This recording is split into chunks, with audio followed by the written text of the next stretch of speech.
What's up, everybody? It is Casey with Two Worlds Podcast, and with me, as always, is the GI to my Joe. It's Jake. How you doing, buddy? I am wonderful. How are you? I'm not too bad. I'm a little annoyed because it's like, as we've been struggling with the Zoom this time, like I normally like to look into your eyes as we talk about stuff, and I just get a blank screen. And like I'm wearing this fun Godzilla Friends t-shirt, and it's just like I can't even make sure the camera's on it. I know. Well, I can tell you that from my angle, it is on it, and it's an adorable Good. shirt, just like the boy Thanks, man. wearing it. Thanks, bud. I do want to say that today we had a fun Star Wars event at my shop for Mr. Dominic Pace. He played the bounty hunter Gecko in Mandalorian's episodes 1 and 3. But he was a swell guy, and it was a very fun event to have at the store. And just wanted to say thank you to everybody who made it out, and especially my customer Dan, who listens to this podcast. He is a member of the 501st and got some amazing cosplayers there at the shop today, and that was crazy awesome fun.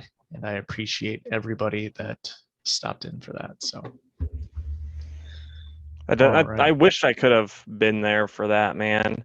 But I was like just getting back from Evansville yesterday, like last night, and I was like, I don't think between work and you know you being like what another 2.5 hours away, I don't think I can swing that.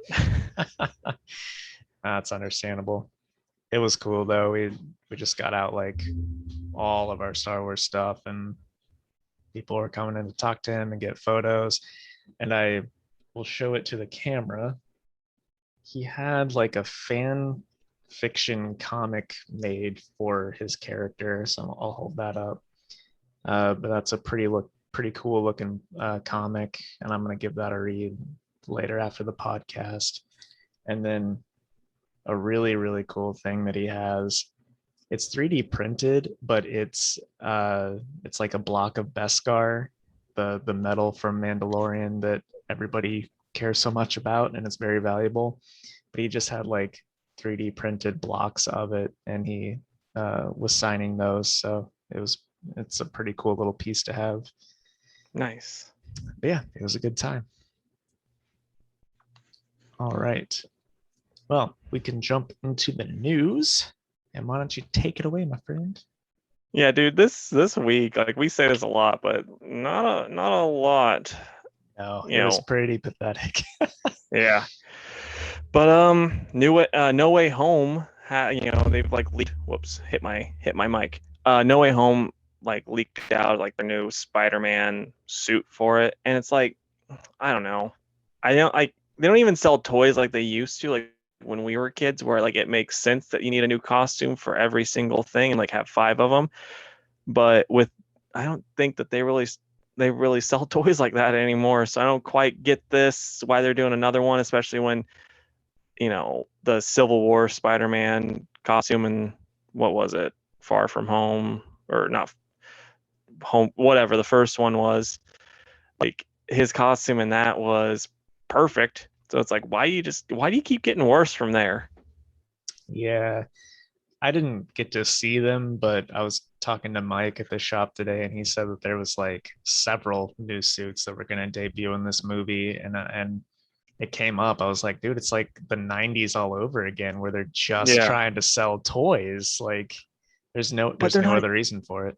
Yeah, and it's like, oh yeah, the toys they're trying to sell though now are the ones to collectors that are way more expensive. It's like, no, just sell like the $10 toys that like that Walmart has that aren't very good that we ate up as kids.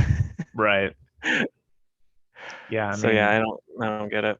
you were way rougher on toys than I was, but even I like beat the hell out of some toys, and Yeah, that was fine. But dude.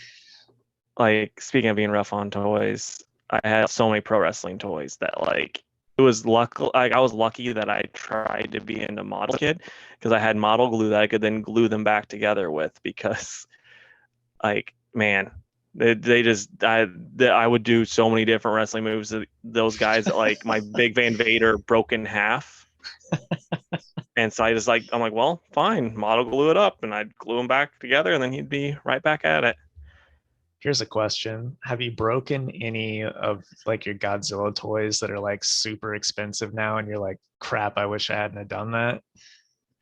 Not super expensive, but I had like the Trend Masters were all the rage, and I still love the Trend Masters, and I like some of those I've I've broken. Actually, now that I think about it, I had a set that if I had left it in the box, it'd be worth like $500. But since like I was a kid when I got it, that wasn't gonna happen, Yeah. and about all of those broke.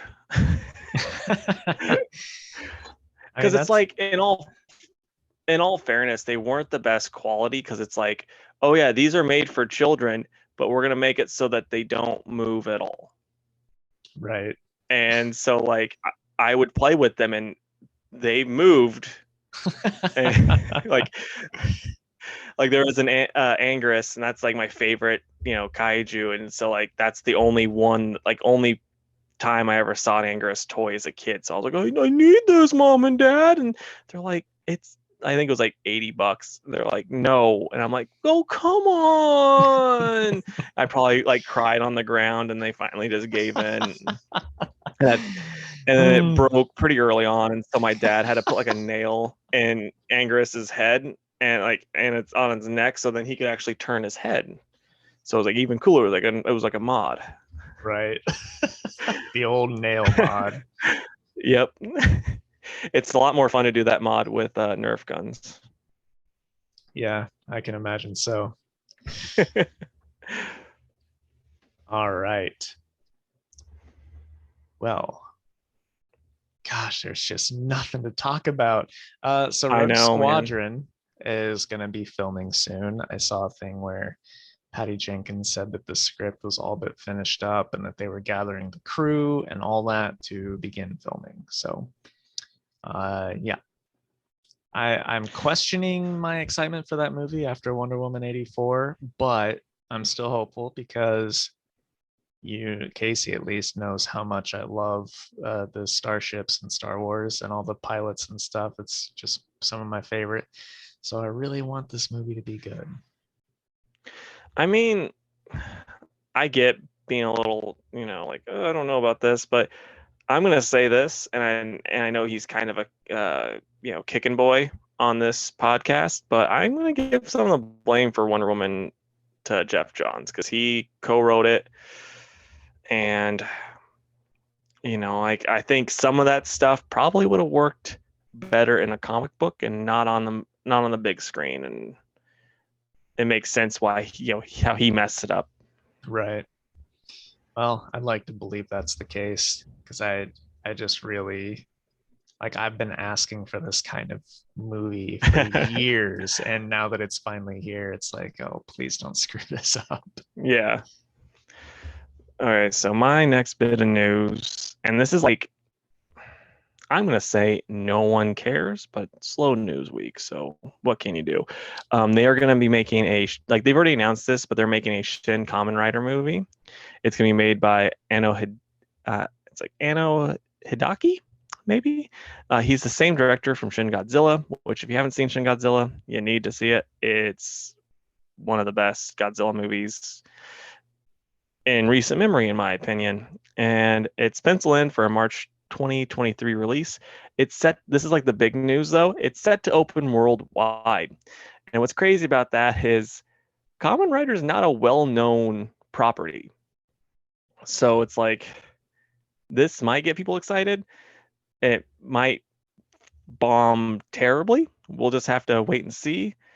And you can actually watch Kamen Rider on YouTube. The Toho, like YouTube thing has a bunch of different ones on there. I'm gonna have to start watching it because it's one of those things I've always been interested in. It sounds insane, but I want to, get some in before it finally releases. Yeah, I had to Google who Kamen Rider was, but after I saw the images, I'm like, oh, he looks awesome. Yeah. No, I mean, So, it should be super cool. I'm still excited for Shin Ultraman if that ever comes out. So yeah. yeah, I really like Shin Godzilla, so I'm pretty hopeful for this too. especially if they make him look as cool as he does in those the old stills I saw.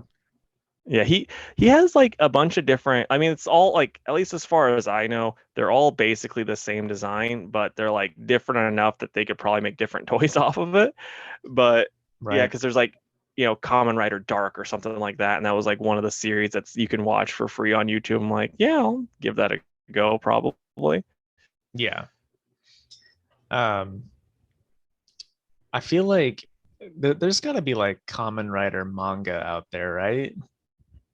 I bet 100% there is. Because he just looks like he's made for just an awesome like manga series. No, I agree, dude. All right. So this isn't even really news. It was just like, oh my gosh, there's nothing else to talk about. But this is something I didn't know about. Mike sent it to me. They had filmed an alternate ending for the first Blade movie. Have you ever heard about this? I have not. Okay.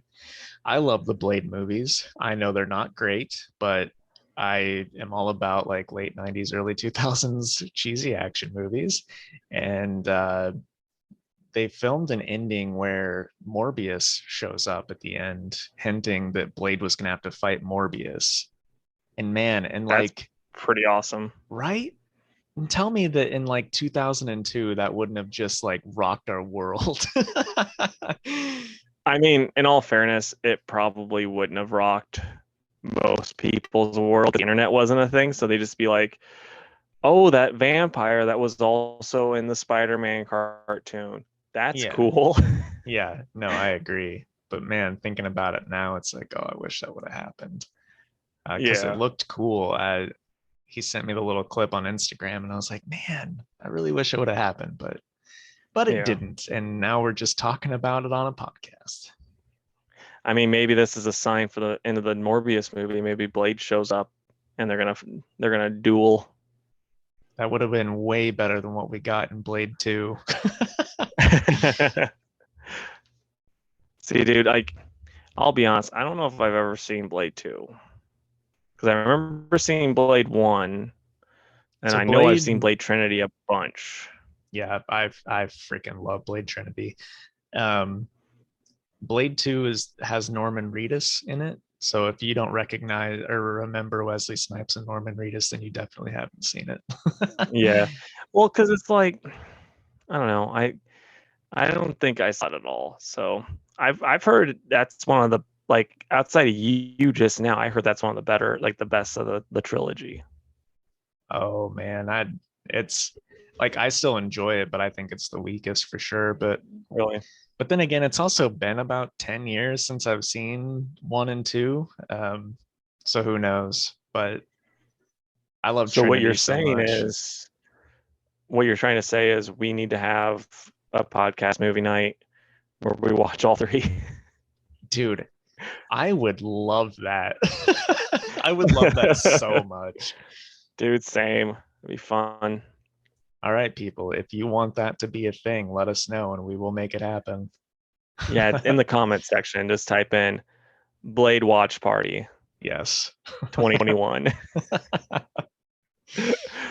So my last bit of, news, Megan Fox stated she would love to be in a Marvel or DC movie, and which prompted Jimmy Palmiotti to say she was in Jonah Hex, but who could blame her for forgetting? And that just made me chuckle.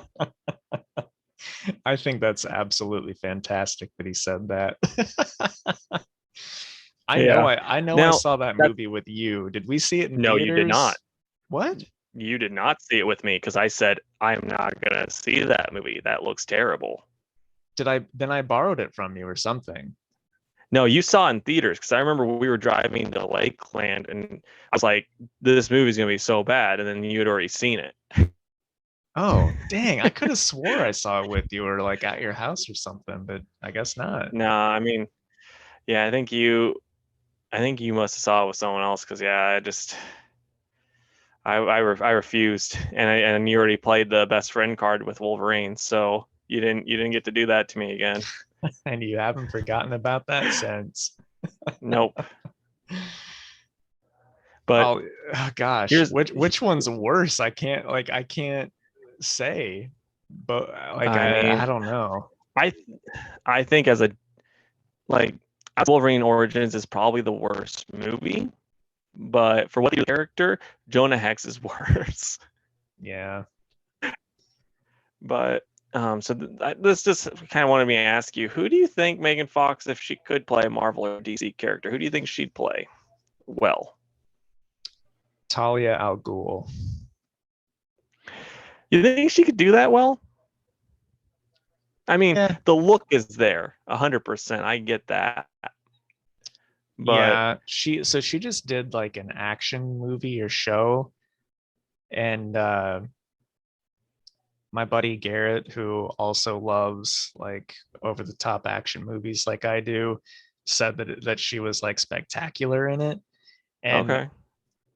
um that could mean that the movie was like spectacularly bad but like fun and actiony. So I mean, if she can do that kind of thing, and it's not like Talia al Ghul would have such a big role that she would be the absolute center. You know what I mean? But I think I she mean, could pull off like a side yeah, but thing. I mean, Talia should be kind of centery, Well, yeah, especially as it comes along more and more in the comics. right. And if they do like Damien, then Yeah. absolutely. But I don't know.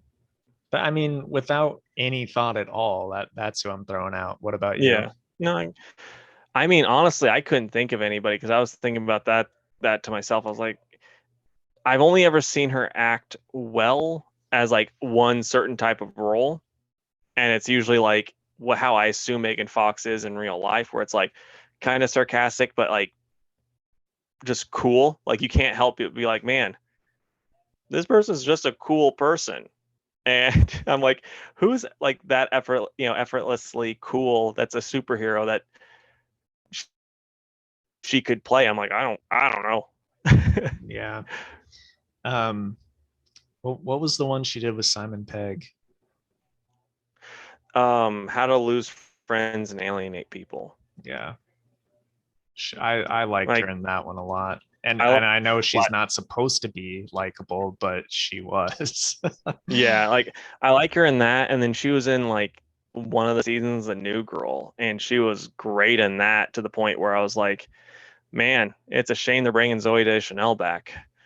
And then me and Bree were watching This Is 40, and she's in that, and it's also just like, oh yeah, she's just like kind of weird, funny, and just cool. And you're like, oh yeah, that's about how I picture her in real life.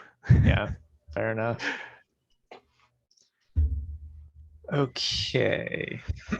So here's something. It's time for Jake to complain about comic book store stuff. Nice. Love this. So Casey, I'm going to say something and then you give me your initial reaction. Okay. There are going to be incentive covers for Free Comic Book Day comics this year. That's really stupid. Yes, that's exactly what I thought. This is I mean, supposed to unless be our day where we just funnel people in to grab their new books. They hopefully pick up something from us so that we can continue to do what we do for them. And now we have to worry about people like pre-ordering to get the freaking incentive and people being upset that we run out or blah, blah, blah. This is too much hassle on a day that is already going to be very busy and hectic. yeah, you got to do like a raffle for the incentive covers. Be like, yeah, if you guys want this, it's $1, and then you can just have everyone enter all the people that want it, they just enter in that way, and then you just give it to me and you say I won. Well, up until that last bit, I was like, that's a pretty good idea. No, I mean, like, I think that'd be a good way of doing it though, because then it's like, because it's so stupid. It's not like you are getting these comics for free, So it's just like, I mean, unless I do it, I know how to. You're doing it all wrong, and they are just Diamond and Lunar's like, here's your free comics, do with them as you please. I don't think that's how they run their business. So It's not. yeah, We it's definitely do pay for them. yeah, that's 100% what I thought. So it's like it's just you need to find a way to make some money if they're trying to do incentive covers. So you order 2,000 copies of, free comic book days, Milo and Me or whatever. Yeah. And here's like to add more annoying stuff to it. It's like they're 1 in 20s. So it's like, yeah, we're ordering a lot. So now we'll get like a few. You know what I mean? Like Yeah. it's not gonna be like so profitable for us to like sell these, but at the same time, we have to, like Hmm. we gotta get some. It's dumb because we have to order like, so there's free comic book day gold titles, which is your Marvel and your DC and your Image, like the that kind of stuff. And there's the silver Yeah. titles, which is the Milo and Me, and all the crap that's just like for kids that nobody like, none of the collectors are coming in for. And And those are the ones with all the variants. no, thankfully it's just the gold titles, but like we have to Okay. order so many of the gold titles uh to get certain things. And I don't know. It's just like, can't we just have the day? You know what I mean? Like, Hmm. it's every comic shop's busiest, most profitable day. Just let us have that day. Don't complicate it even more. So Yeah, anyway, I just had to get up on my soapbox and complain about something this week because I think it's just so stupid. I agree, man. It doesn't, it's, yeah, it's just one of those things where it's like maybe they are thinking they're helping, but I think it's them going like, you know what? We're not making enough money off of these shops. How can we make more? Yeah, it's Diamond trying to squeeze out every last penny before they inevitably Yeah. go under. Though, let's talk about that for a second. Um, I guess Funko made a deal with them to be like their main distributor now. Dude, the Funko, I'm gonna call them the Funko fanatics. That's what everyone that collects Funko is gonna be called from here on out. The Funko fanatic are gonna be so mad when they, are able to score the flocked Harvey Birdman that's 1 in 50 exclusive, and then they get it through Diamond and the box is destroyed when they get it. Like that's a If terrible idea. they get it. Yeah. But it's like, that's going to keep them alive. And like, obviously, if you're Diamond, then it's fantastic. But now it's like, dude, we could have been done with them. Like, Yeah. all the other small press could have moved to someone else, Lunar, Penguin, whoever. And then Diamond would have just gone under. Nobody would have to deal with them anymore. But now you're going to let them distribute Funko. Like, not, I don't think exclusively is the right term, but primarily, I don't know, however you want to say it. And it's like, guys, come on. Because Yeah. Diamond even stopped doing their own Diamond Select toys. So it's like, that's what I thought was going to keep them going. And then they said they're not doing that anymore. So I'm like, okay, maybe they really are just going to close down. But now Funko's going to keep them alive. That's too bad. Yep. Anyway. All right, guys. I think that is the end of the news slash Jake and Casey just rambling about stuff. So we'll take our ad break and then we'll come back and talk comics. We'll be right back. All right, man. So I'm going to share a terrible story with you here really quick because I was going to tell a story about how I nearly lost Hallie Friday because she ran off and I couldn't find her. But then this happened today and it's just boiled my blood. So when I got a new phone, and when I got my new phone, I got an OtterBox. I was like, that's going to protect it. And so, fast forward to today, I'm sitting on the toilet and I sneeze and I dropped my phone as I sneezed. Like it was a powerful sneeze. So it just came right out of my hands, hit the ground, And I'm like, it's an OtterBox. It's gonna be fine. I pick it up, and my screen is now shattered.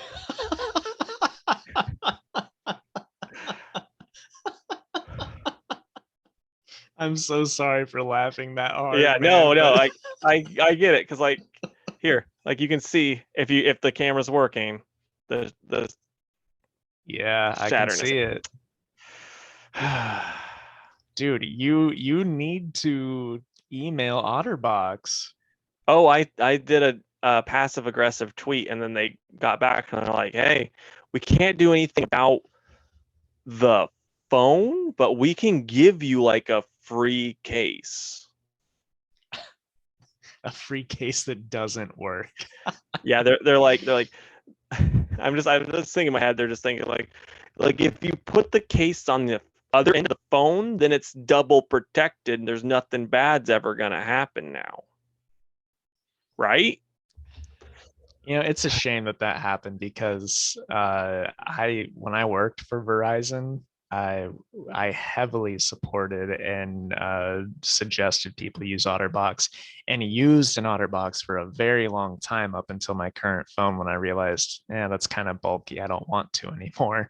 Uh, Yeah. but I never had an issue with them. That is such a shame. Yeah. There's So always one, right? yeah, right.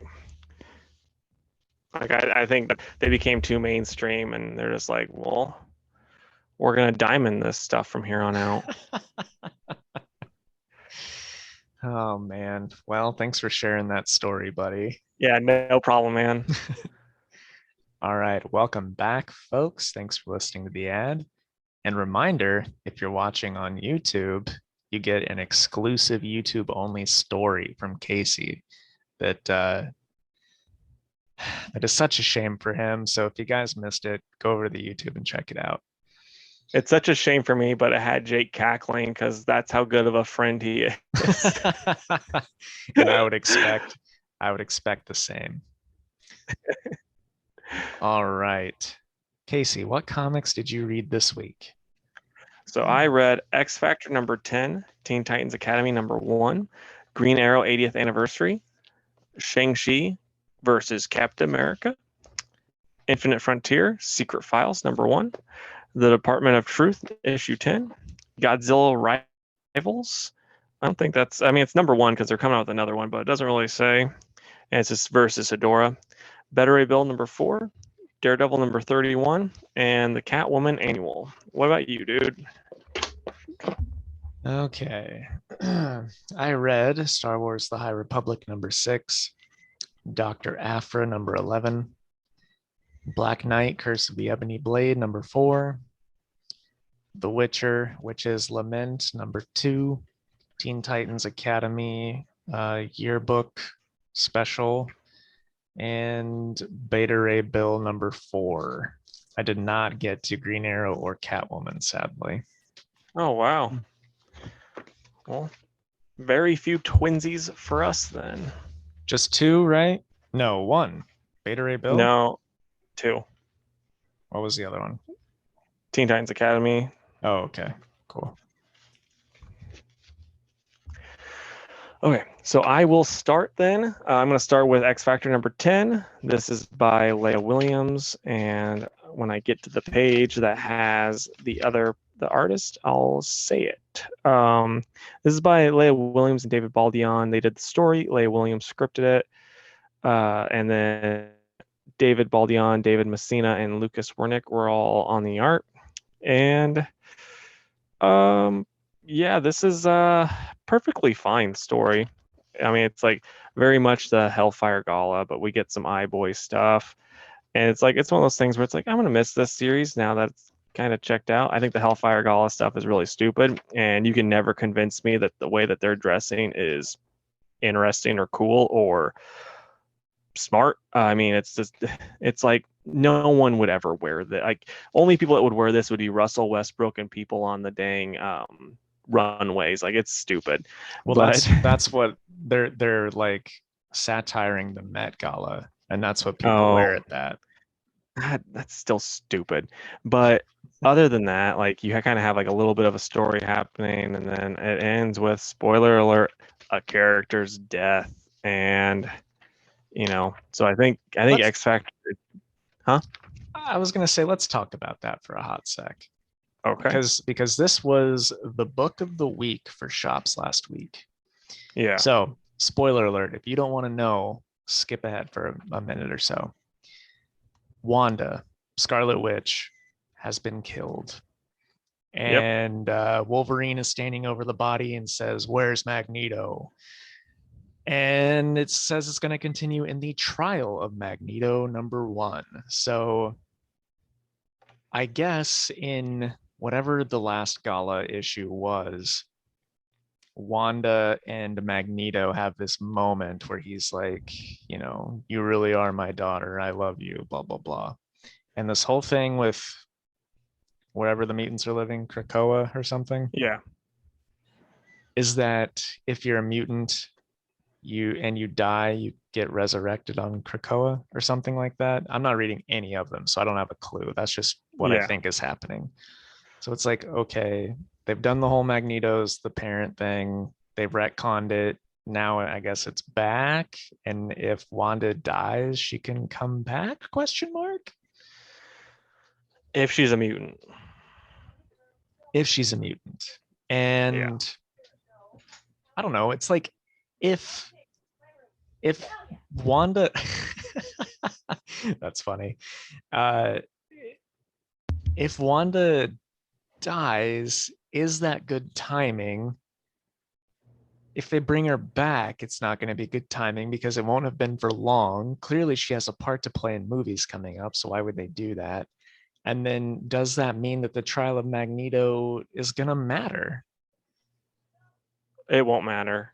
I mean, I bet you by the time the trial ends, Wanda will be back. I bet so too, whether it's like a last issue reveal or whatever. But then it's like, okay, so you roped all the X-Men saps into buying this thing at probably $5 or $6 an issue just to say, oh, just kidding, he didn't kill her. Yeah, I mean that's what Marvel does. You know. Yep, I do, sadly.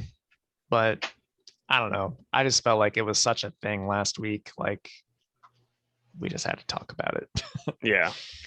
No, I mean it, and this is like a perfectly fine issue. Like it doesn't, like most things where it's like Leah Williams is a really good writer. It's just I wish her run on X Factor had less all of the other crap that was going on in X-Men. Like that's the thing that made Peter David's run really good for what I read of it. It was very much like, yeah, here, Peter, here's the characters that we don't want anything to do with.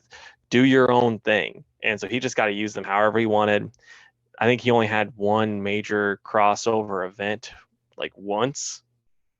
And then like that was the event where Nightcrawler died, whatever that was. Then other than that, he never did really anything with anything else. Everything of his was just kind of its own self-contained thing.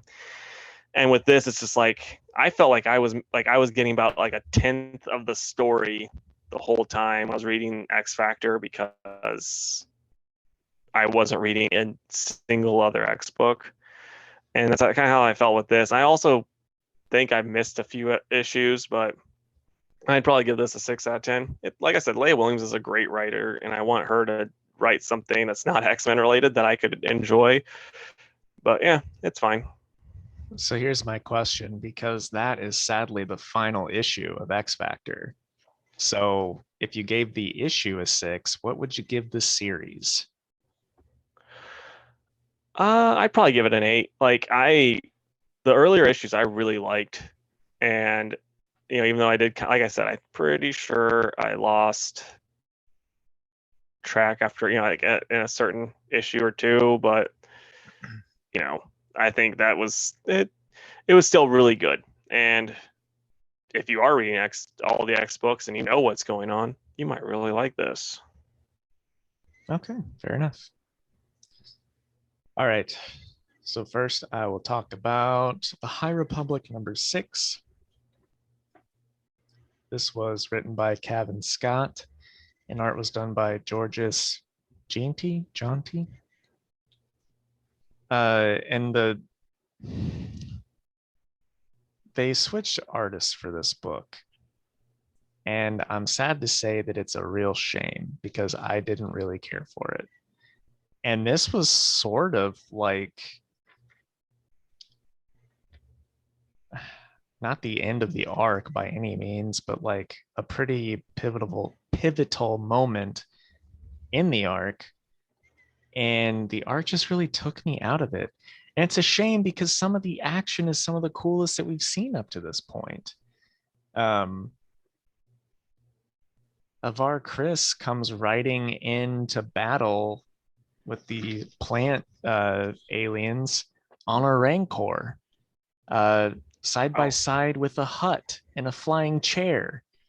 And like they're fighting these things, and like it's super cool. But the art's just not my fave. yeah. And then um yes, Skier, who we think dies, they've got him hooked up to like in a med bay. And um Trennis or whatever her name is. I can never remember the main character's name despite saying how much I like this book. She's there with him and she's, sad and saying, I don't want to lose you and all that stuff. And then she, like, through the force, enters his mind, kind of, and like the mind of the plant alien that's got control of him.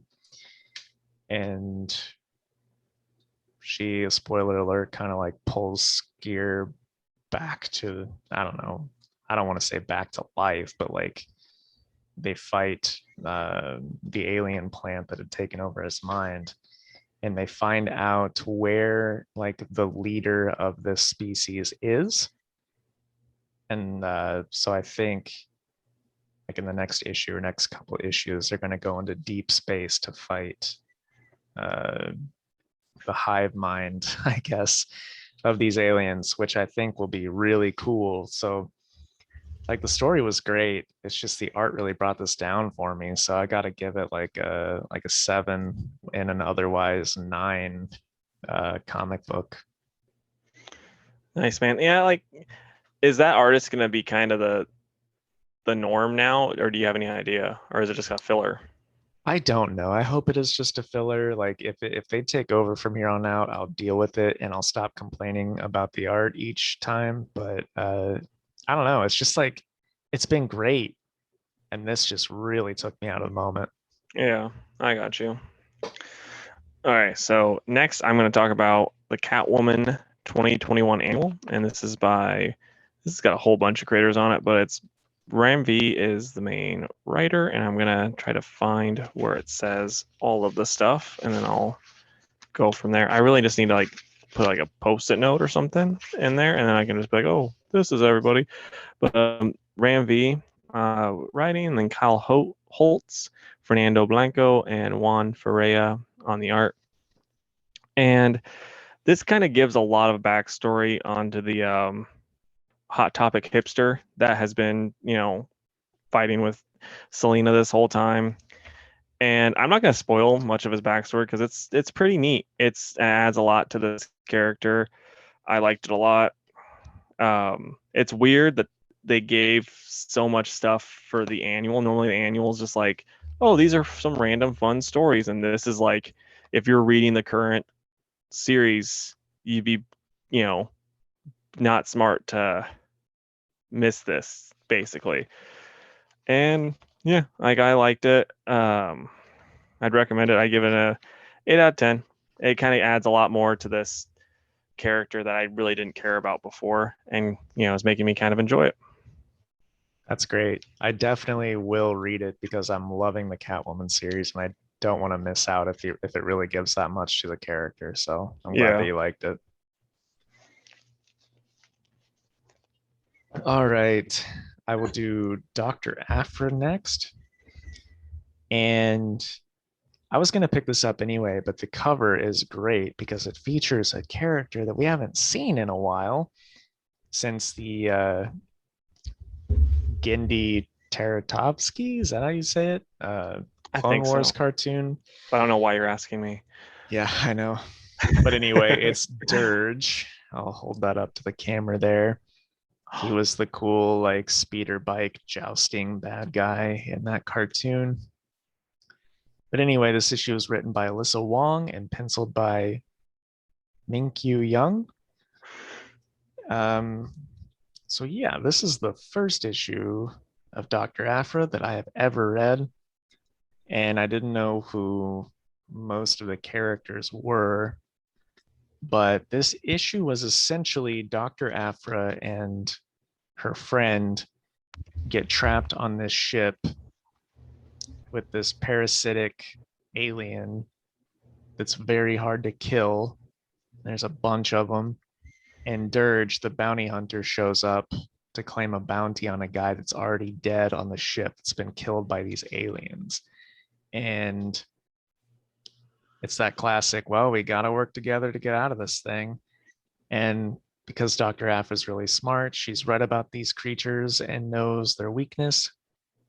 So they come up with a plan, and Dirge is the muscle. And he lures these creatures to basically, gosh, what's the word I'm looking for? An escape ship? What's the term I'm looking for, Casey? Escape Escape pod. pod. Thank you. Because they can't survive just like out in space. So Dirge leads them there, and the friend is like chasing in to the pod after Dirge, but Aphra like grabs her by the back of the collar and pulls her back through the door, and then shuts the door and opens the airlock. And Dirge, with all the aliens, gets sucked out into space. And Dirge is like, "No, we had a deal. You can't do this," and gets sucked out. And and the friend is like, "Bro, what the heck? Why did you do that?" And Aphra's like, "Look, that's a bad guy, and as he already said, he's really hard to kill, so he'll be fine." And then, yeah, I guess whoever Aphra works for, I don't really know who this person was like, I want you to go to the Han Solo auction in my place. So here's your invitation. And then that's how she's going to get wrapped up into all of this. And it'll be continued in the next part. So it was pretty neat. Dirge is like huge and has all these big guns and kills some aliens, which is fun. And then it's kind of like, dang, Aphra, like, why did you have to do Dirge like that? Like he's the only reason you guys made it. So I hope the Dirge comes back for her later and it's like, ding dong, remember Yeah. me? So we'll see. But it was cool. It was cool. I don't know. This was like one of those action movies I was talking about earlier. Like, did the War of the Bounty Hunters crossover need this story? Not really, but I guess it beats Aphra just showing up to Han Solo's auction for no reason. So, I still liked it. So I'm gonna give it like an 8. Nice, man. Okay, so next for me is Shang-Chi versus Captain America. It's Shang-Chi number 2. And yeah, there's a cosmic cube going on sale. They all, like, everyone's there bidding on it. It's like, AIM, Hydra. There's a Hydra guy there that, he's really funny, and there's some like just funny moments. And also, this is by Jean Lewin Yang and Dyke Ran on the art. And then as they're fighting over, as they're all bidding, Captain America shows up. He bursts through and he's gonna, take them down. And so Shang fights him a little bit, and then all the bad guys run off into this like corridor type thing, and then they get gassed, and then they fight a little bit, and maybe there's some kind of disagreements between Shang and his brother and all that type of stuff. It's a fun book. This book is really good. It's what Shang-Chi should be, not overthinking it. And I'm going to give it a 9 out of 10.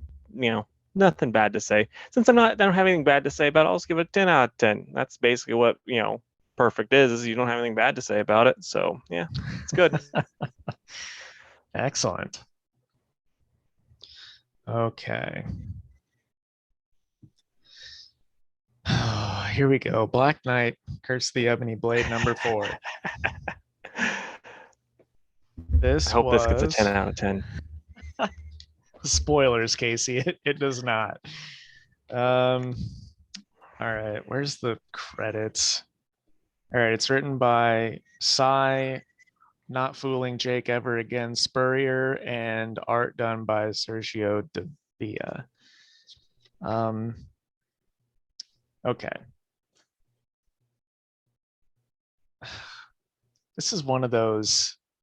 Okay, so you know those movies where like the character, like it starts, the character's laying there bleeding out, and he's like, "Well, I guess this is the end," and then it goes back and shows what happens to get to that point.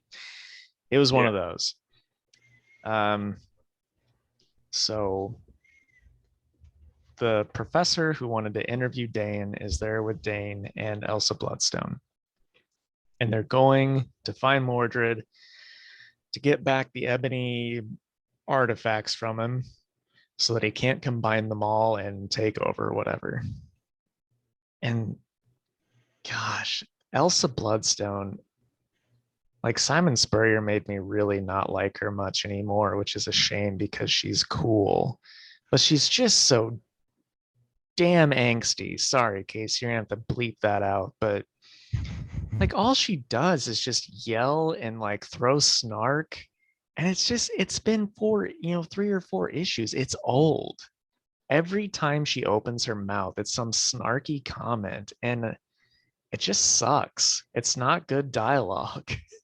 I don't care if that's her personality. You can have a snarky character that isn't just straight up annoying like Elsa is in this book. But anyway, so yeah, they get there, they find Mordred. Mordred's like, Redcap, who is his little henchman, it's like, open up a portal to this cave so we can get out of here and not have to fight Black Knight. So Redcap does that.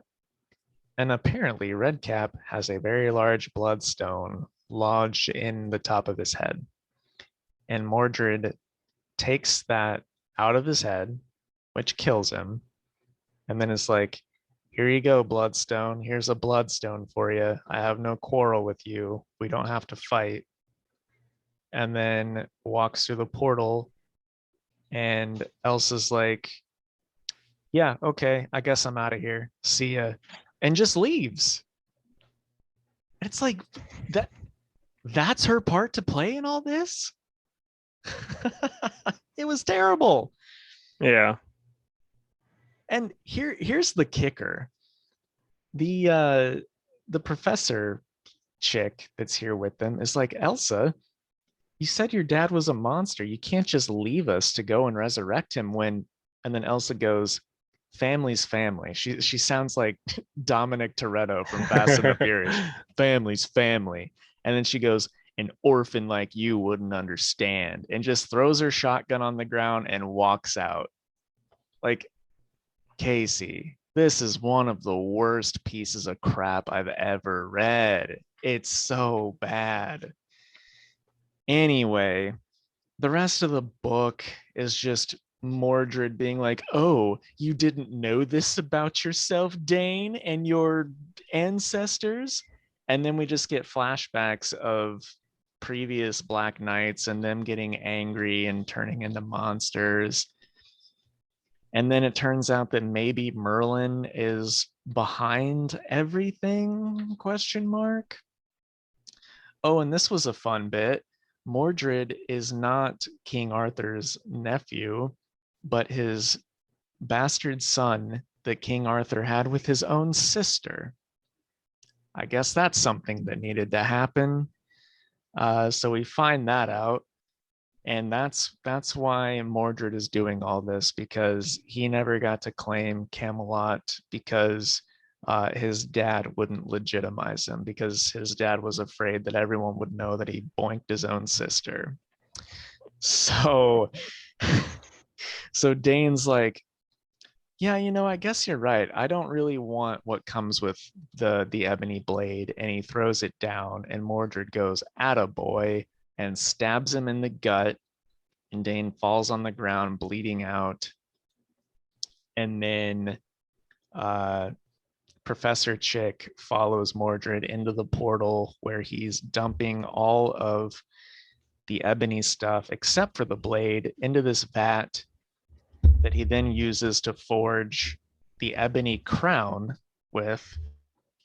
And Mordred gets surrounded by a bunch of crazy purple energy, and he's like, now everyone will kneel.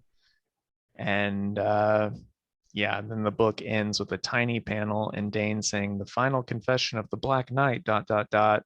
And it says to be concluded. You know, Cy Spurrier's name is pretty perfect for the way you feel about him, because like anytime he's on a book from here on out, you're just gonna go. You're not wrong, man. I mean, my God,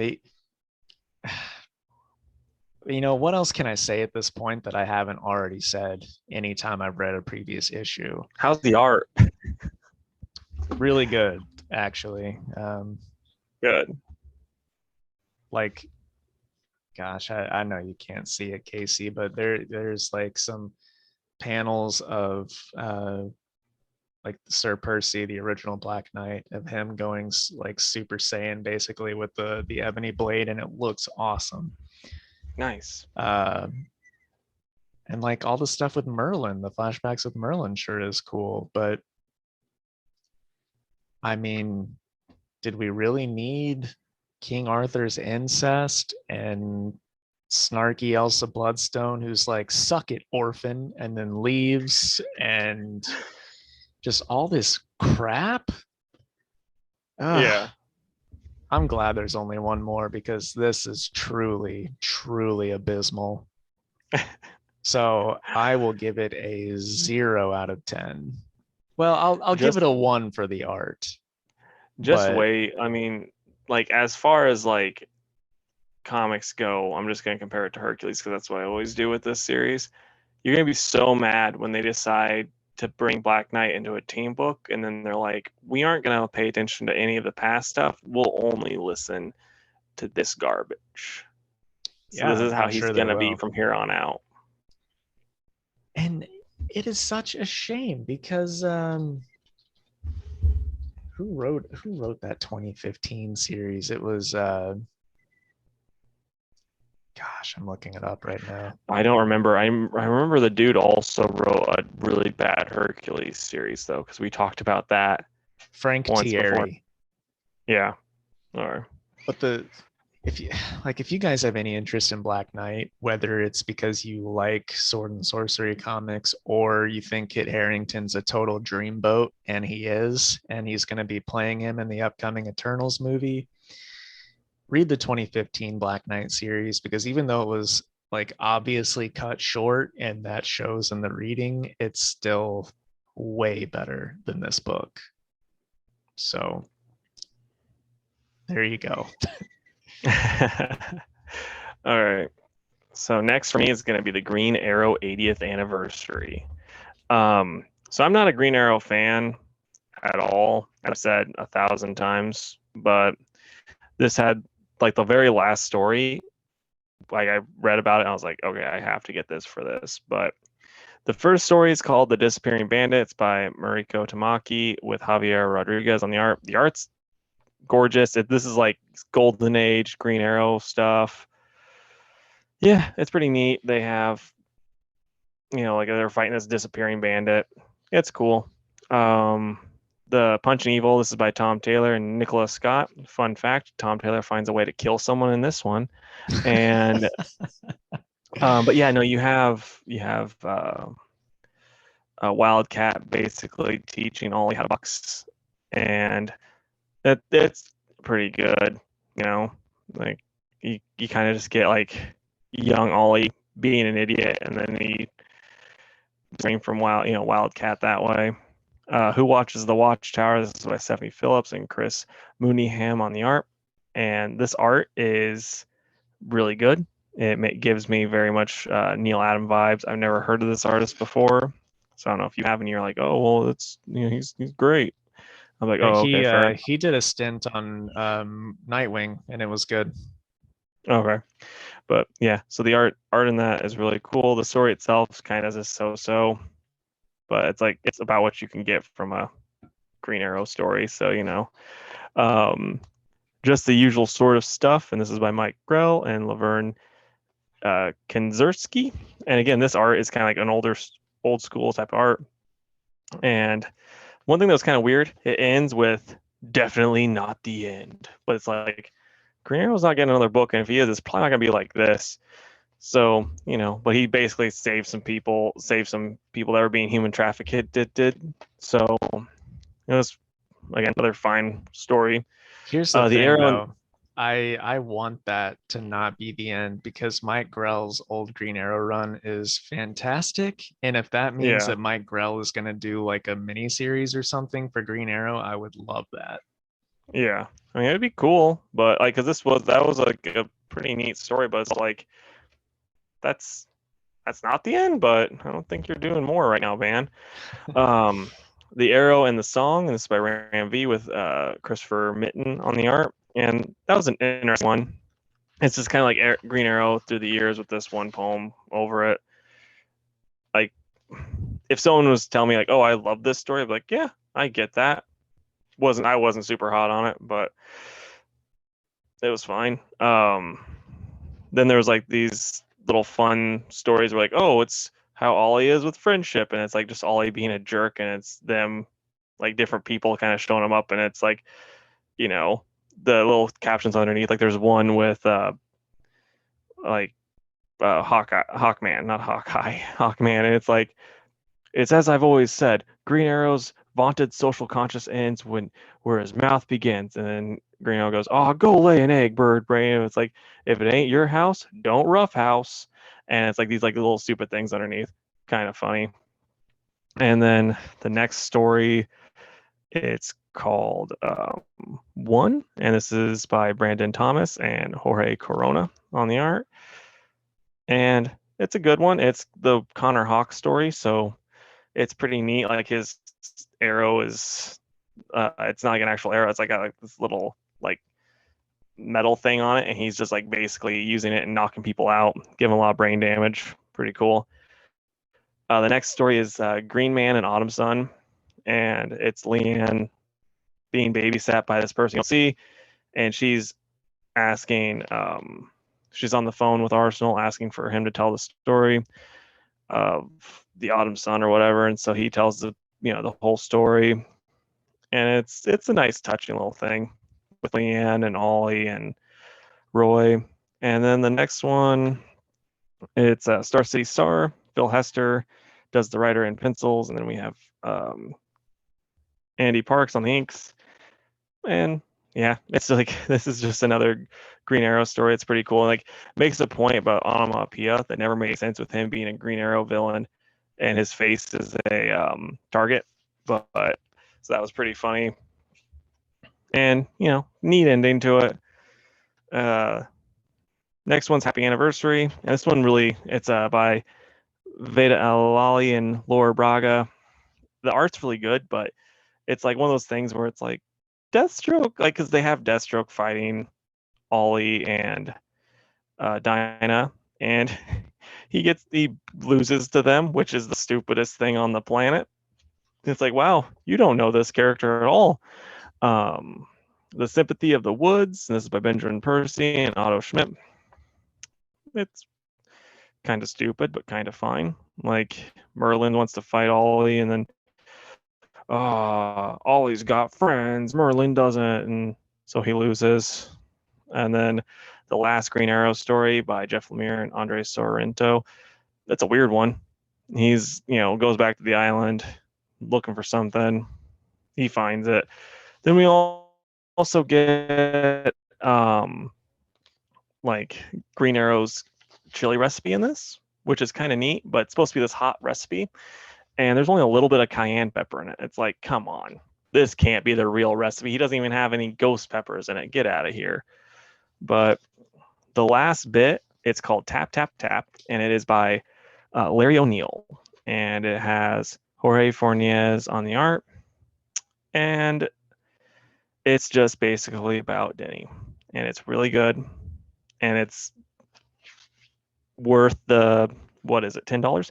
It's worth the $10. It's a very short thing, not a lot, but it kind of just does Denny's life and his death, and it's really good. Now I'm not I mean I'm not a Green Arrow fan, but the stories themselves are fine. That last story was really good. It was the best story of the bunch.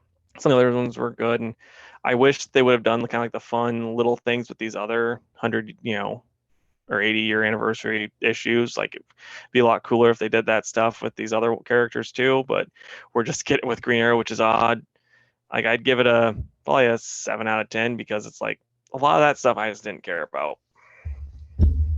Right on. I did flip through, and I want to read the Larry O'Neill story, and I also really appreciated the chili recipe. Like, if you're a Green Arrow fan, then that's going to be a big thing for you.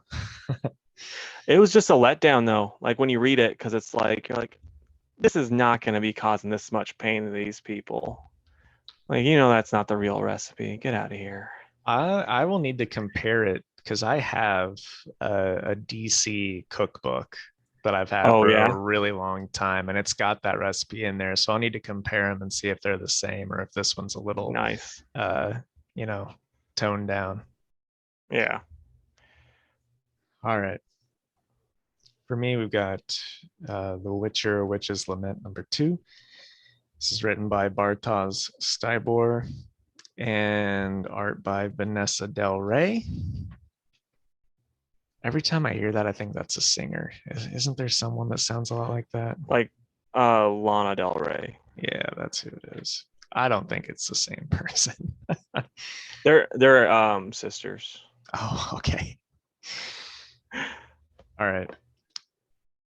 The art is okay in this book. It's not as good as the last series, but yeah, so Geralt was sent to this place to bring this girl back, and this place is just full of witches. Who's like, no, this girl needs to work out her personal problems, and she can only do that here, and we're gonna help her, and we can help you too, Geralt, because we know you have a lot of guilt and whatnot. And Geralt's like, okay, well, I don't think I need any help, but I'm gonna stick around to protect this girl that I'm supposed to bring back. So anyway, the whole thing is like these women are supposed to go through like it's kind of like stages of grief. They go through like these 5 stages to work through whatever they're going through. And then once they do that, they're ready to go and talk to the eye. And the eye is supposed to like, I guess, fix them or something. But anyway, this other woman comes out after seeing the eye.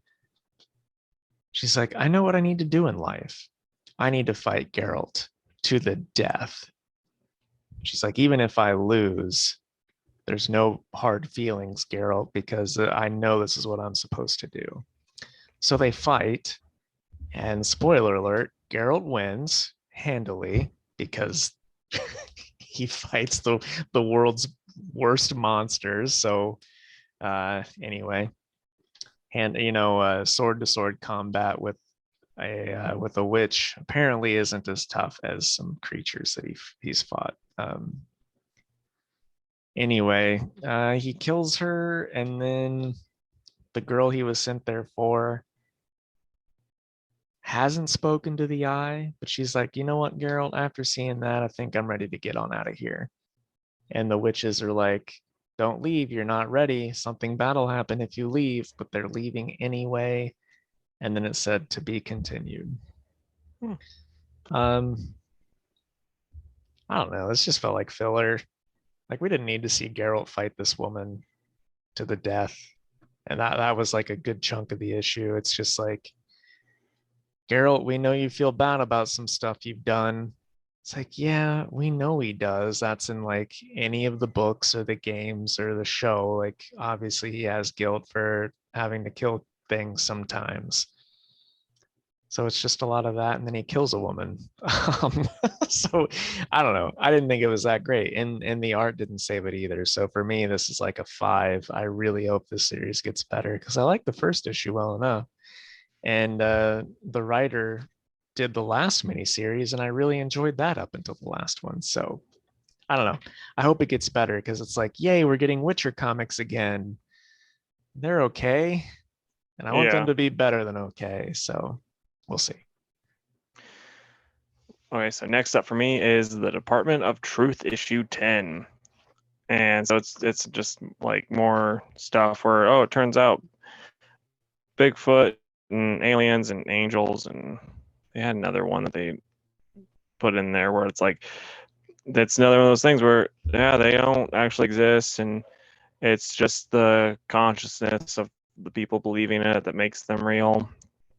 And so yeah, it's just, and then he meets up with this person that her whole job is, she's a, I think, a Department of Truth Ranger. I think that's what they called her, and she kills these monsters when they show up. And by the way, it's by James Tynion the fourth and Martin Simmons on the art. I'm not gonna lie, like I was talking about this earlier with this series, it's like it's losing me. This is the last issue I'm gonna read.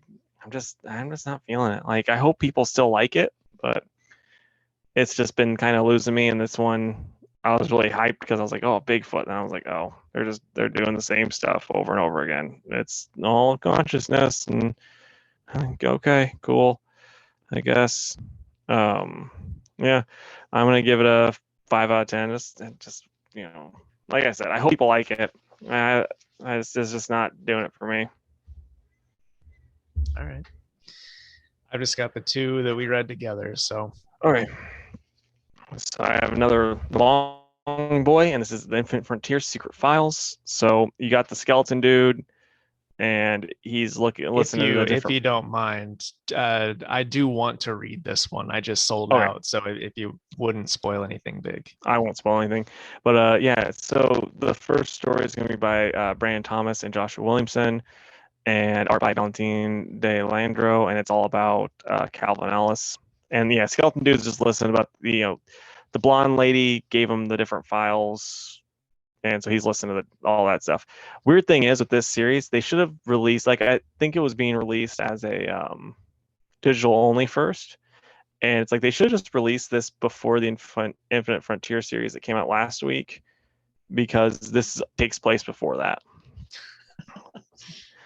But yeah, there's some neat stuff with Calvin, and it's like this is what I've been wanting to see from Calvin for a while, because it's like I think he was introduced in Multiversity, and we didn't get a lot from him there. And then it's like, okay, we're gonna not do much with them, but we have a Black Superman now, so that's cool. Like that's basically all that they would, DC would do is like, look, he's over here, and that's it. And so now they're actually using him, and he's pretty cool. I like the character. Next is Seeing Red, and this is by Stephanie Phillips and Joshua Williamson, and uh, Inaki Miranda on the art. And again, Green Arrow and Red Arrow shows them like fighting Deathstroke, and Deathstroke, was like, "Oh no, I'm running away because you guys are too tough with your bows and arrows," and that's stupid. But there's some Red Arrow stuff. Like you don't quite get the full feeling of like him knowing what's going on. It's interesting though. The next story, it's by Dan Waters and Josh Williamson. Stephen Byrne does the art, and this is the story with Jade, Allen, and shoot, I'm blanking on the name. The brother, Obsidian. Obsidian, yeah. And so yeah, they fight an alien. It's pretty cool. It's a fun story. I like Jade, and Obsidian seems cool. Like I've not read much with him in it. And then the next is by Brandon Thomas and Josh Williamson, and it's got to do with like the group that's what's their name? It says here, the Totality, like that group. Basically, they're fighting a different Totality group, and yeah, it's a fun one. Oh, I just noticed the table they're sitting at in their minds is in their psychic safe room is a big old Oreo, which is a lot of fun. But yeah, it's pretty cool. They, like it kind of shows how they feel about each other, which you don't quite get. Next is another Stephanie Phillips and Joshua Williamson story with Phil Hester on the art, and it deals with Captain Boomerang and what he went through in the old death metal, and then also talks about the skeleton dude and gives a little bit more backstory on him. And then the last one's about the old Psycho Pirate, and it is by Dan Waters and Josh Williamson with Christopher Mitten on the art. The art in this is really good. Psycho Pirate's a weird dang character. And yeah, this is pretty fine, but like I said, should have came out the week before that other one. I don't know why they did that way. You know, you don't gain a lot from it though. I'm just gonna give it a 7 out of 10. It's perfectly fine. Okay. And then next, I'm going to talk about Godzilla Rivals versus Hedorah. This is by Paul Eloer with E.G. Sue on the art. And so we have this guy driving this lady to the hospital, and he's saying that she's a scientist. The whole time, Godzilla is fighting Hedorah. And it's like not what I expected. I just expected Godzilla fighting Hedorah the whole time in different ways. And this is like more about these two people. I'm not gonna spoil their actual relationship and stuff, but a lot of stuff goes on. He ends up getting her saved, and then they end up saving the day. And it's really good. Like it wasn't what I expected, but it was fantastic, and I absolutely love this. I'm gonna give it a 10 out of 10. Like it's a different type of 10 than some of the other 10s that get 10, but it's still really good. If you're a Godzilla fan at all, read it. If you're a Hedorah fan at all, definitely read it. And while we're on the subject of Hedorah, I read a quote by Bono, the guy, not the U2 musician, but the guy that created Hedorah. He said, Hedorah's eyes were modeled on female genitalia. Well, come on, vaginas are scary. That's a direct quote from Bono. My goodness. So that's a fun little fact about Hedorah that you didn't know until today, probably. And I'm so glad that I do. Okay, so next, this is Daredevil by Chip Zdarsky and Mike Hawthorne. And I'm just going to say this, like, I enjoyed the Hawthorne pencils. They look great, but man, I miss Chichetto. His art is some of the best, and the way he drew Elektra versus the way Hawthorne does, it's just no comparison. The story itself is still really interesting. I'm still like, you get like cranky Elektra and going after the new Kingpin and stuff, and you get like Bullseye being insane. You have Kingpin being cranky, and Daredevil, kind of making the warden know what's up, and it's really really good. I'm gonna give it a 9 out of 10. Only downside is the fact that Hawthorne's art isn't as good as Chichetto, and it's like that's not fair, but I gotta do what I gotta do. Right. Okay, now we can start with the. You just want to do Teen Titans Academy first, since I think we were both more excited about Better Ray Bill. Yeah, it sounds good. Okay, man. I'll let you take the lead since I've been talking too much. All right. So this was very much just the Teen Titans Academy Annual, but they did it in the form of a yearbook, which I thought was kind of fun. Um, but before we get into individuals, what did you think of it overall? Oh, it was fun. Uh, yeah, I mean, like these are characters that I didn't know much about, and yeah, for the most part, it gave you a lot more of these characters, and I enjoyed it a lot more. And yeah, it's just pretty dang cool. The only like there's one like I didn't like the Raven Beast Boy story too much personally, but other than that, I liked all of them. You know, otherwise, what about you, man? Yeah, I mean, some are like way better than others, but overall, I enjoyed what I read. Um, so anyway, we've got Stitch in Time by Tim Sheridan and art by Bernard Chang. And it is good to read, some background info on these characters we don't really know. Mm-hmm. But yeah, Stitch seems pretty neat. Yeah. It's just Stitch trying to make friends and be a part of the group here at the academy. And then she's also there, we find out, because Dr. Fate wants her to be here. And I thought that was pretty cool. I like their little interaction. They made Fate look really cool, in my opinion. No, that's fantastic looking Fate. So that was pretty cool. I hope that we get some more of that going forward. But yeah, basically Stitch wants to run for class president and make friends, and she realizes the whole time that she's always had a friend in this other person. I don't know who it Yeah, is. yeah. Other magic kid. Yeah, she has a friend, another magic kid, the whole time. And then, yeah, I mean, we find out in the first page there's She it. becomes Yeah, president. she becomes president because it says a letter from the class president, Stitch. But anyway, it was still cool. And then, yeah, next is the Raven Beast Boy series, and that's written again by Tim Sheridan with art by Marco Santucci. um yeah, Raven has like a vision, and she and Gar talk about it over dinner that's frozen in time there at the Titans Tower. And then they just have a hug and dance. It was Yeah. fine. Like, I think there's some foreshadowing going on. I didn't really care for the art too much in this one, but No, I didn't like it at all.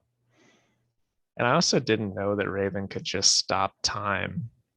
I I part of me thinks with Raven, and it's kind of like a Scarlet Witch type of thing now, where they just kind of go like, "Yeah, we don't understand her powers either, so we'll just kind of do whatever." Right. It's the Goku thing where she's as strong as they need her to be. Yeah, Yeah, then we get some like campus candids and class superlatives, which is fun.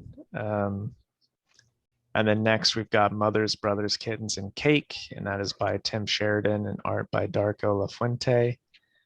And I really like this story, Casey. What'd you think about it? I loved it too, and like the art in it, it's like it's so like I like the art works really well with this. My only thing I don't like about it is the way that they draw feet. It's like the exact opposite of Rob Liefeld. It's like they overdo it, but like this, they make them way too big, you know.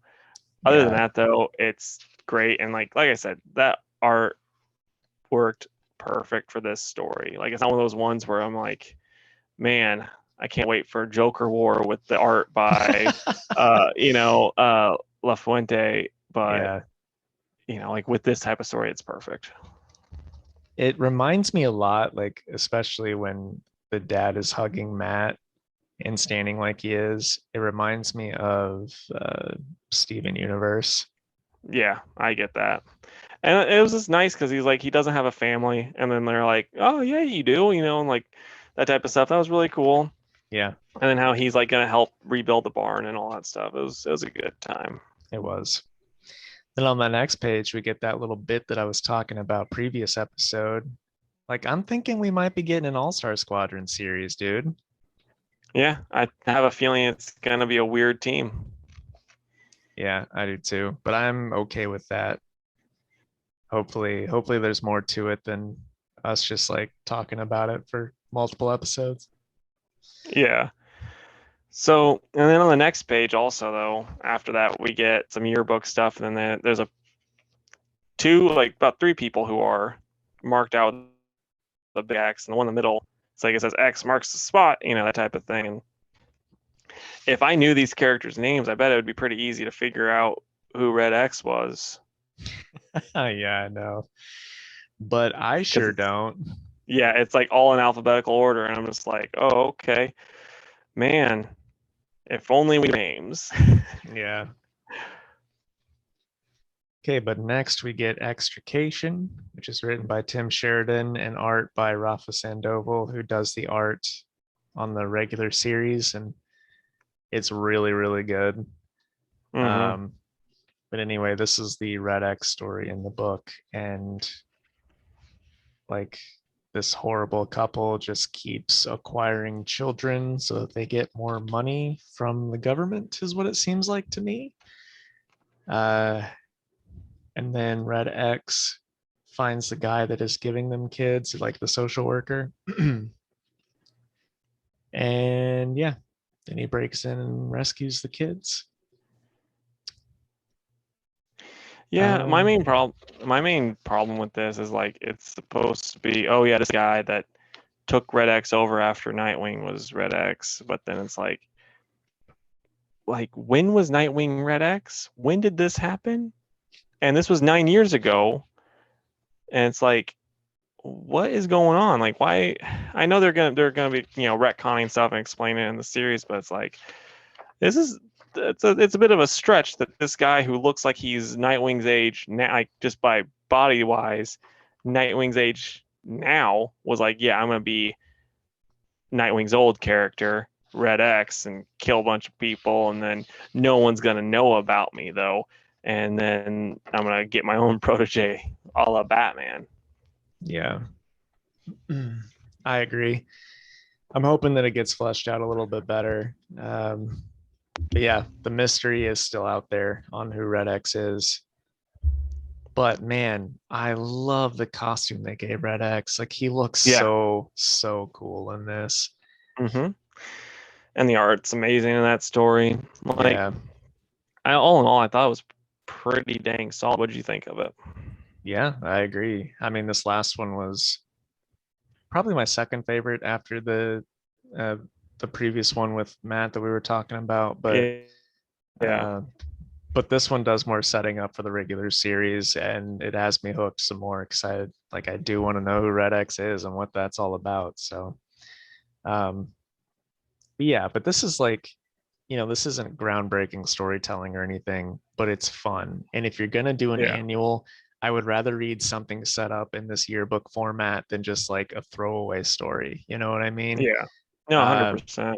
so this was like better than a standard annual for me, and I'll give it an 8 out of 10 for that. Yeah, I'm right at 8 also. Like it didn't knock my socks off, but it's still fun, and it's I'd say must read if you've been enjoying the Teen Titans Academy.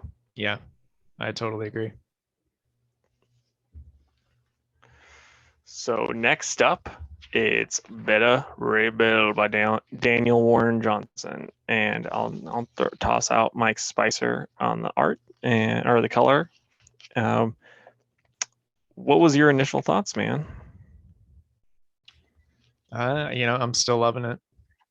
Yeah, There's like some, I don't know, man. I don't know how I'm feeling about the odd sexual tension between Bill and yeah, Scuttlebutt, because it's like, okay, well, even though she's a robot lady, she's still your ship. mm-hmm. So, but Like anyway, if they break up afterwards, it's gonna be real awkward. exactly. But it's still like really good, and we get some like background or not background, some like kind of origin y stuff from Bill. Basically, this big monster that has trapped them down in hell is making Bill like relive some really not great memories that he is clearly like painting him throughout the issue. But anyway, he overcomes obviously, and then at the end of the issue, they make it down to wherever they were supposed to go here in hell. And the sword, who's Twilight, that's the name of the sword. And Scuttlebutt's like, you never needed a hammer or a sword to prove how radiant you are. And Bill's like, I wish I could believe that. And he picks up Twilight. And then who shows up but Surtur himself? And I really like the line that he says, did you think you could just take it, Corbinite? And then he, comes out in all of his glory.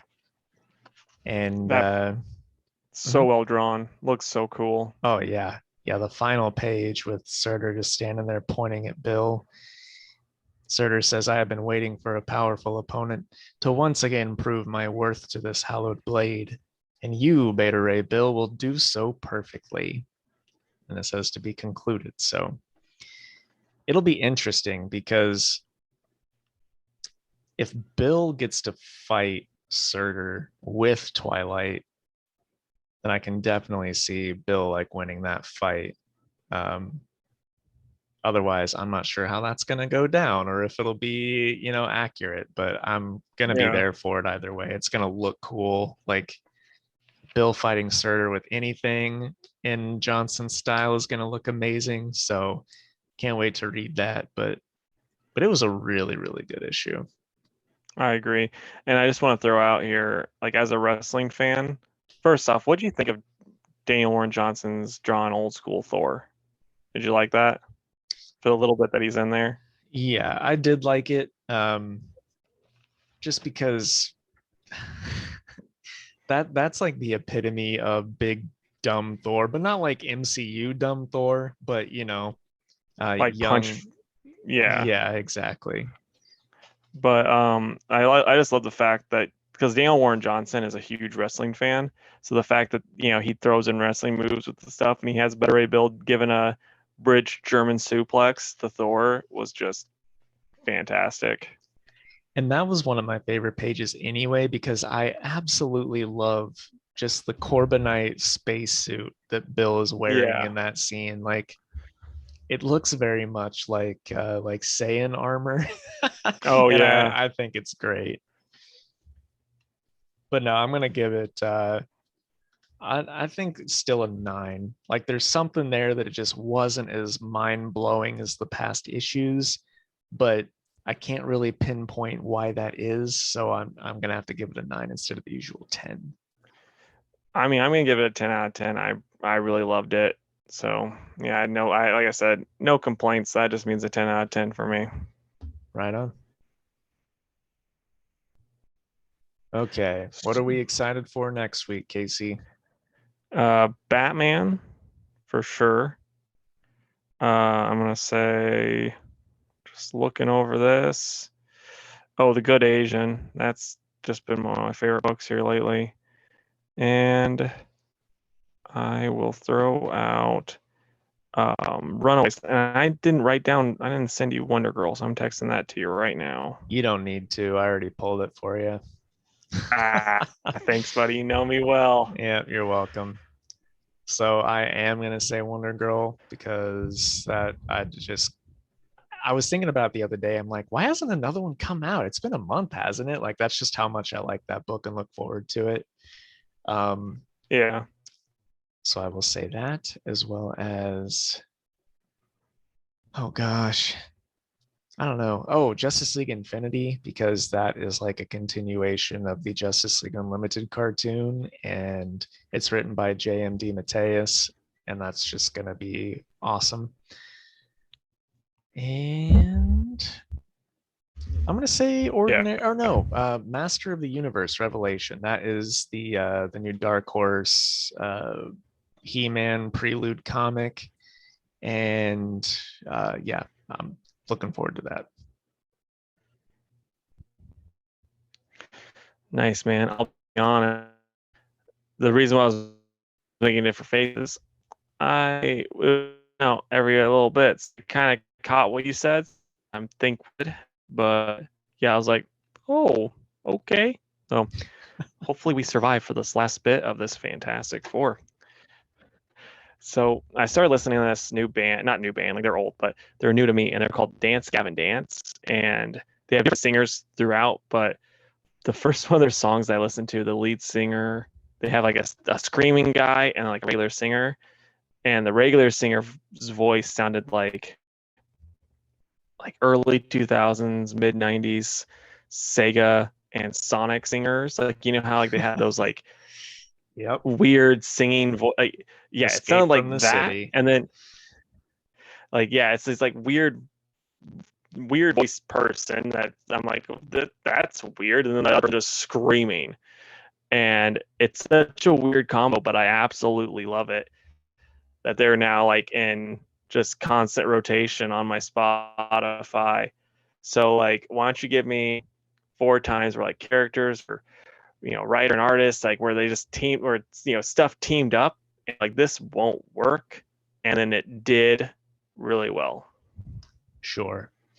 And I do want to say I apologize for any audio issues that do come up because I know that some have come from Casey's end as well, and we're not quite sure what's going on because we've done everything the same, but uh, hopefully we get it worked out by next episode. But anyway, I will do two creative teams and then two character teams. And the first one I'm going to say is Jeff Loeb and Tim Sale, because while I love pretty much everything they've done together, I've also read some like Jeff Loeb stuff without Tim Sale. And looking back at it now, I'm like, I don't really know why that worked out so well with Tim Sale, but it sure did work out. um, and then I remember at the time there was a story arc in Rick Remender's Uncanny X-Force where he wasn't working with Phil Noto or Tedesco or uh, gosh, I'm blanking on the others that are so good. Oh, Assad Ribic and Jerome or Jeremy Opena took over, and it was such a weird style, but it was taking place in like another dimension, and so it makes sense now, and it did then why it was happening, but it was just like such a weird style and so different than the others that we got, uh, but it ended up working out well. And then as far as characters go, I'm gonna go with Batman and Scooby Doo, not just because it's a book right now, like they've teamed up before in the comics and shows, and it's not something that you'd think of every day, but it's always just like a silly, fun, good time, and they solve mysteries. And then, lastly, I gotta go since the NBA finals are happening right now. Charles Barkley and Godzilla. Is it dumb fun? Absolutely, but it is still fun. And Casey knows I love me some Chuck Barkley. So there we go. That's one of those comics of the Dark Horse series I still need to get. Yeah, I don't own it. I have read it online, but one of these days I'll track it down. I remember as a kid, like I saw it at the Mattoon Mall when they used to have the flea markets. That was there, and I was like, oh, that's so stupid. Godzilla would just destroy him. not not knowing how great Charles Barkley was at the time. Thank you. So yeah, like I had a bunch. Like when I came up with this, I was driving to the girlfriend. And I was like, oh, I have this all in my head right now. I forgot them. I've got three now that I remember, but I don't remember my fourth one. But one of like the odd couples that for like the first one that comes to mind is Iron Fist and Luke Cage. Like who thought that like I mean I know like they were both the books just weren't selling, so they're like, let's put them together. Why not? And it just worked. And it's hilarious to me that it did work because it's like that's such a weird pairing. Yeah. And then I just remember the other one, like Green Arrow and Green Lantern, like that Same makes exact situation. yeah, it's just like, oh, they both had green in the title, but it's like the guy that would probably be all about defunding the police hanging out with the guy that's the intergalactic police officer doesn't make much sense. But you had Denny O'Neil writing it, so of course it worked. And then With Neil Adams on art. yeah, and then Wally West and Dick Grayson being best friends. Like, when Tim and Connor are friends, you're like, oh yeah, that makes sense. Superman, Batman, or Batman and Superman are friends. You're like, yeah, it makes sense. Superman, Batman, Damian and John, Superman, Batman, all makes sense. And then it's like Wally West and Nightwing. Like that's a weird combo, but I like it. And then the last one, this is a bit of a cheat, but it's like the Green Arrow show when it first started. I didn't watch it, but it was pretty like gritty, right? Like realistic and like, oh yeah, he's shooting arrows and then they're like, we're gonna add the Flash and we're gonna get rid of the grittiness and just make it super fast and cool. Like shouldn't have worked if you already had the built up audience of, gritty, like, arrows, shooting people. But it did. They're still going way too strong. I agree. Solid answers, man. I Hey, like Power Man and Iron Fist are so like ingrained as favorites in my head that I would not have thought of them just because that's normal to me. But yeah. thinking about it, I'm like, oh yeah, that is pretty weird. All right. Well, guys, I think that brings us to the end of the episode.